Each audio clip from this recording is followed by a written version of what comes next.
Good morning. Welcome to Current Affairs. See, yesterday there was a little problem with this looking at the document. But anyways, don't worry. I'll be uploading the document along with the complete notes by 1st of August. So you can have a look at this. But hopefully you understood what exactly is the SOHAM. Okay, so that you can read it later. So, but otherwise, today I have again come back to our normal procedure. I'll show you the document directly. So from today onwards, again, you will not have any problem, right? So let me discuss with you two concepts today. So one is with respect to Nagaland, what exactly happened yesterday. And another aspect is the anti-dumping duty. So what exactly is this? I am going to discuss with you today. First, let me discuss with you regarding Nagaland, what exactly happened over there. Since you know the whole issue with respect to Nagaland, let me straight away come to the point. So the governor, P.B. Acharya, asked the new chief minister to prove his majority, Mr. Z. Liang. And the date was given yesterday by July 22nd. He was supposed to prove the majority and he proved the majority. So in Nagaland, you have 60 members. Out of that, 59 were there. Out of 59, 47 have supported Mr. Z. Liang. So that is a considerable win or majority for the new chief minister. Meaning is simple. Now there is a stable government. So we need not worry, at least for a period of time, with respect to Nagaland. But otherwise, you see, previously Z. Liang was there and has been replaced by Ly Zhu, and now again he has been replaced by Z. Liang. So that shows that something is wrong in that system. And if you look at the party that is there in the power, both Ly Zhu and Z. Liang, both of them belong to the same party, Nagaland People's Front. So obviously, what happens is that so these are the problems that are present internally within the political party. So, but anyways, at least for time being, so you have a comfortable majority for the new chief minister, and how long this will continue, we need to wait and watch. But for any state and every state, it is important to have the stable government, and that government is expected to continue for a period of 5 years. And every 5 years, we go for the assembly elections, and depending on the mandate given by the people, the government, the political party in the government will change.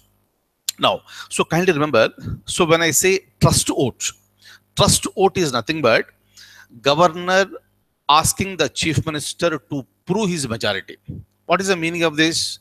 If you don't have the majority in the assembly, you are not supposed to be there as a chief minister. That political party cannot continue in the government.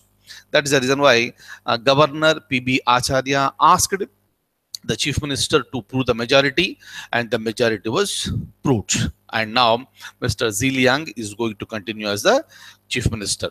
Okay, and kindly remember, so when I say trust vote, otherwise this is called, this confidence motion, right? So these are the things that will be utilized by the party that is there in the power to prove that they have the majority in the house.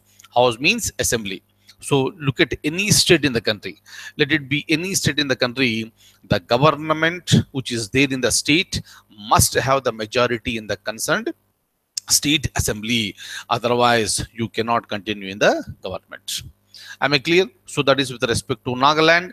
And now I would like to shift my focus to anti-dumping duty. But before that, I would like to show you the document for a moment. Please have a look at this.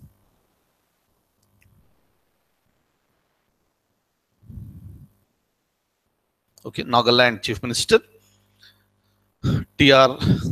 Z. Liang has won the trust vote with the support of 47 out of 59 MLAs. It happened yesterday, that is on July 22nd. And kindly remember, the chief minister belongs to a political party called Nagaland People's Front. So this is a regional party, this is a state party, and the ideology of this political party is the regionalism, right? Right. See here, I just have the document with me. You may just have a look at this regarding Soham. Some people, I got messages to show this one. Just to go through this very fast. Don't worry too much about this. But whatever the points I told you yesterday, kindly remember. Anyway, this particular information will be shared with you. On August 1st, I am going to upload these notes, and you can read this. Clear? I think. Okay, yesterday, unfortunately, the adjustment was not proper, but that is the reason why you could not see the document clearly. Anyways, from now, I'll take care that such problem will not be there, and you will be able to see the document very, very clearly. Right? So this is about this Nagaland.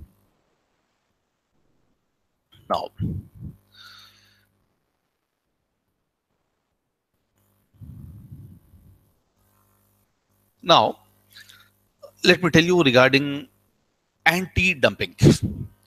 You must have heard about these words, anti-dumping duty. But what exactly is this? So when I say dumping, you manufacture something in one country and you will export it to some other countries.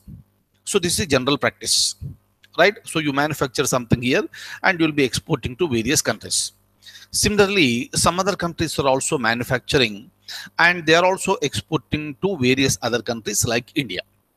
Now imagine a situation.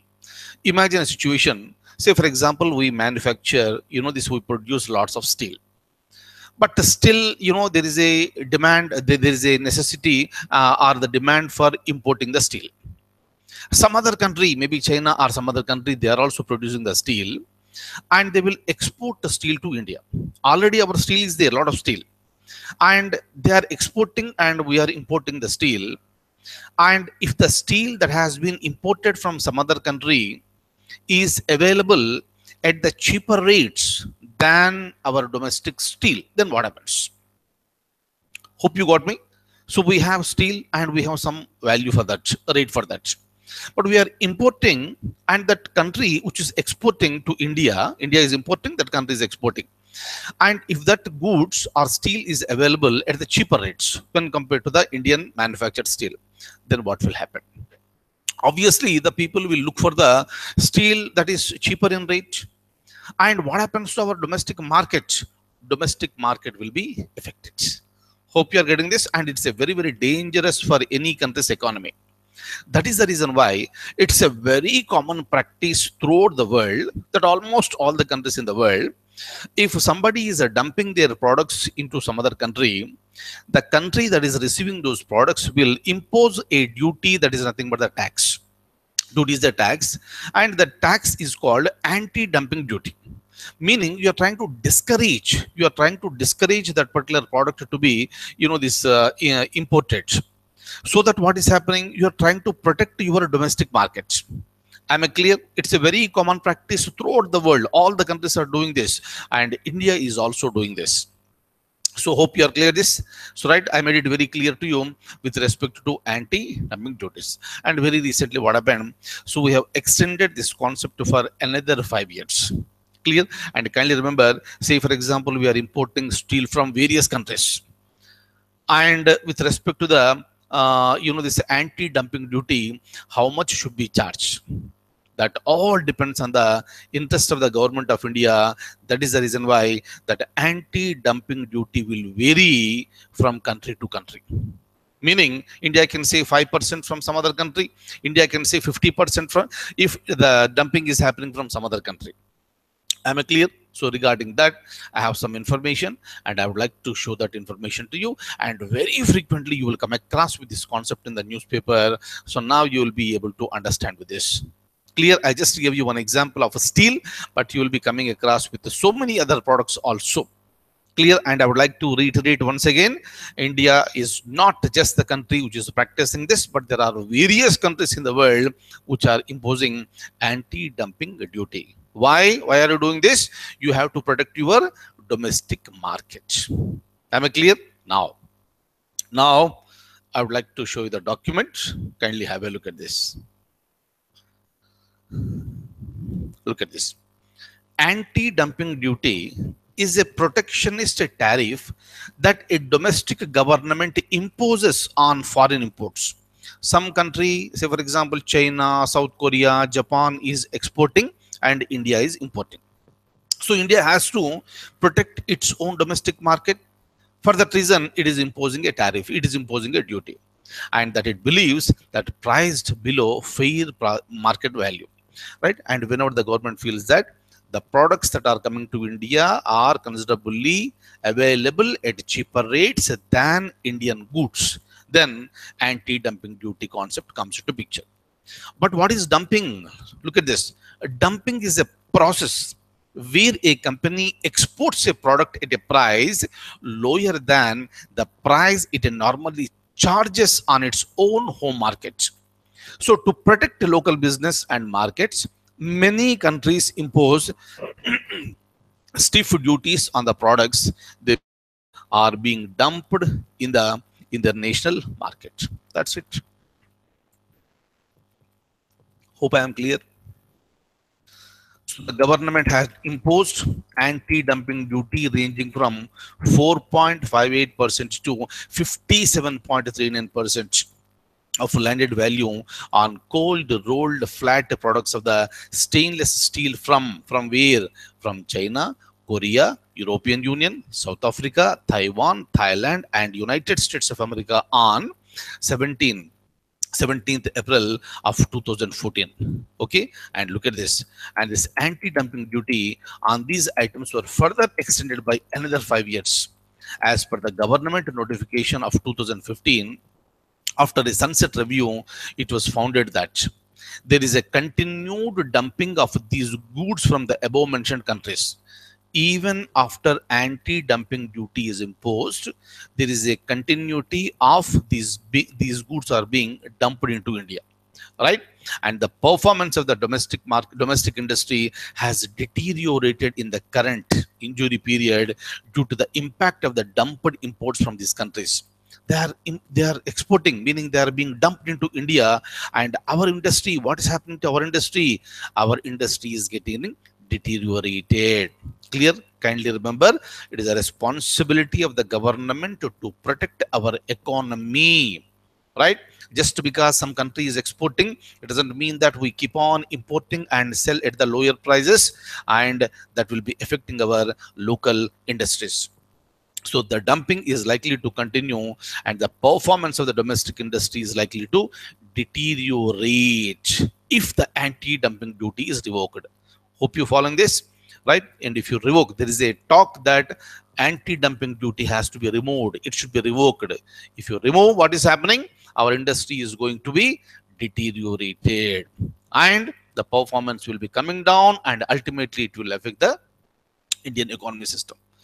So anti-dumping duty is imposed on the basis of margin of dumping, which can vary across countries, producers or exporters. It will vary.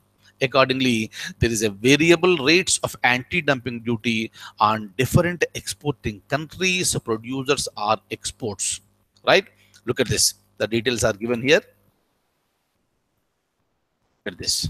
You need not remember all these things, right? But just remember, the country and this a percentage on the landed value, right? So just have a look at this. You need not remember this, but just remember it will vary from country to country. Look at this. From Thailand at number 5, you see 4.58% to 5.39. And if it is from Republic of China, again, what's happening? 57.39. So this is high. Similarly, European Union, look at this. Am I clear? Right. Now,